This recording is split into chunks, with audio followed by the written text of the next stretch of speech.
Okay, so today the topic that I'm refuting is that UV rays are more harmful than beneficial. The secondary claim made by my opponent was that UV rays are considered carcinogen. Second, exposure to UV rays will cause premature aging.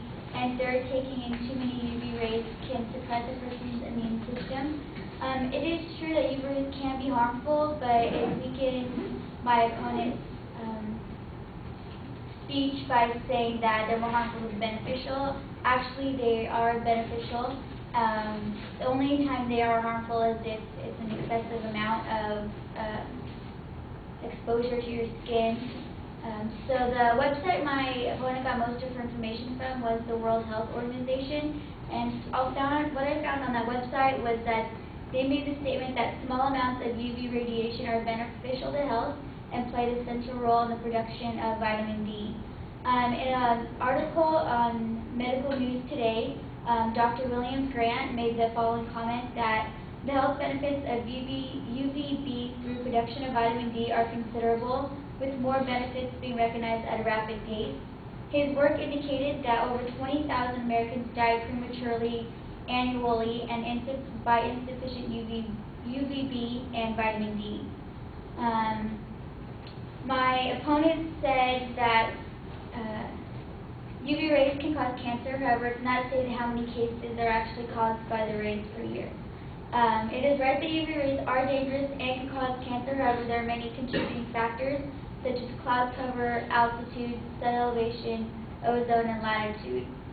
She said that on average, 15 minutes of every 2 to 3 days is too much exposure. However, it's not too much exposure because depending on where you're at, it can be just the right amount to give you enough protection, including vitamin D, which is going to be beneficial to your health. The UV radiation is also used to treat several diseases, including rickets, psoriasis, eczema, and jaundice.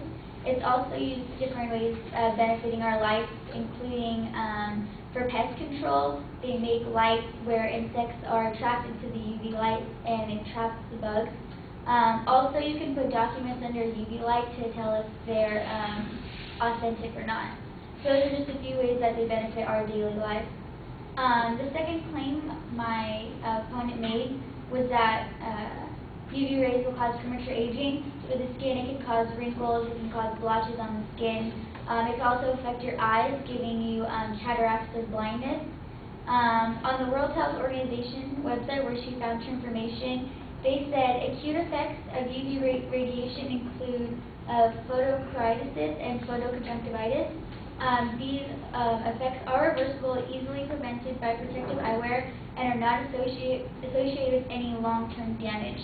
My opponent said that cataracts and blindness were caused by the UV. Those are only chronic effects made by the UV radiation.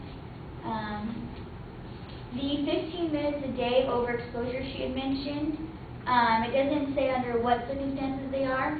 So everyone can take simple precautionary, such as wearing sunglasses to protect the eyes, sunscreen to protect your skin, and limit time in the midday sun, and/or seeking shade. So overall, under certain circumstances with limits, UV rays can only be used in a beneficial way, but also a healthy way.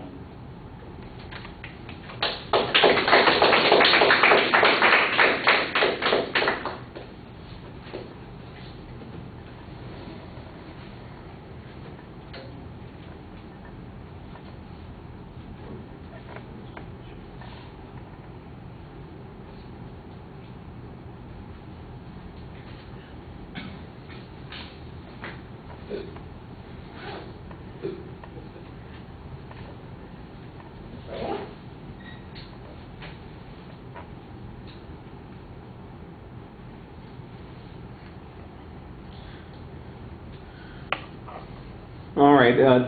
The structural stuff, fine. All the dispute seems to be is about degrees, and you do make a reasonable attempt to diminish the significance of the advocate's claim, because there's not really much dispute that UV radiation can have dangerous implications, and the advocate would probably dispute that it can have some benefits. So it's just a matter of degree, and you're trying to emphasize the beneficial elements of it, and I thought that you did okay on the first part. You've got a nice quantified piece of data here about the number of lives that are lost if people have insufficient exposure to UVB and the vitamin D that comes from that. You've got some quantifiable number.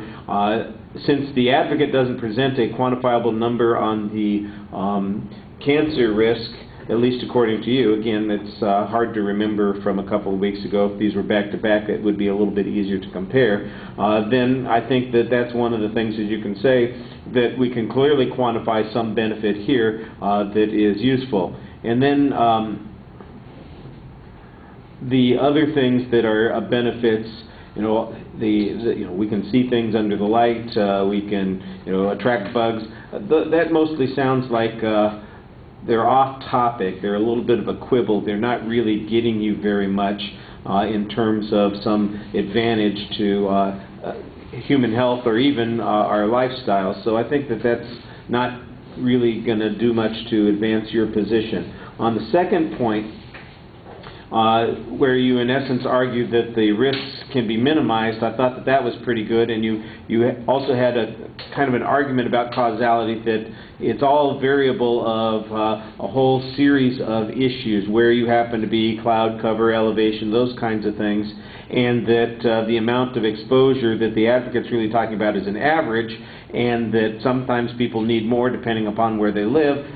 Again, I'm not sure that there's a lot of stuff to argue about on these issues, but you do try and explain why your position is that most of this can be mitigated to some degree, and I think that that's an appropriate response on that point.